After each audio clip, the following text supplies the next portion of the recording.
జర్నలిస్టులకు ఇళ్ల స్థలాలు వచ్చేంత వరకు పోరాడతాం, జర్నలిస్టులకు ఇళ్ల స్థలాలు వచ్చేంత వరకు వర్ధిల్లాలి జర్నలిస్టుల ఐక్యత, వర్ధిల్లాలి జర్నలిస్టుల ఐక్యత, వర్ధిల్లాలి జర్నలిస్టుల ఐక్యత.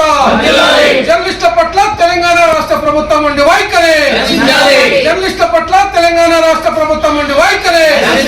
ఇవ్వాలి జర్నలిస్టులందరికీ ఇళ్ల స్థలాలు వెంటనే, ఇవ్వాలి జర్నలిస్టులందరికీ ఇళ్ల స్థలాలు వెంటనే.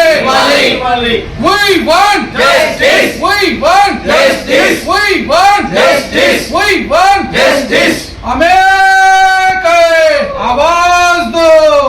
రాష్ట్ర ప్రభుత్వం వెంటనే కేటాయించాలి జర్నలిస్టులకు ఇళ్ల స్థలాలు. రాష్ట్ర ప్రభుత్వం వెంటనే జర్నలిస్టుల పట్ల తెలంగాణ రాష్ట్ర ప్రభుత్వం వంటి వైఖరి రక్షించాలి. జర్నలిస్టుల పట్ల తెలంగాణ రాష్ట్ర ప్రభుత్వం వంటి వైఖరి ఇవ్వాలి. జర్నలిస్టులకు ఎటువంటి ఆప్షన్ లేకుండా ఇళ్ల స్థలాలు వెంటనే.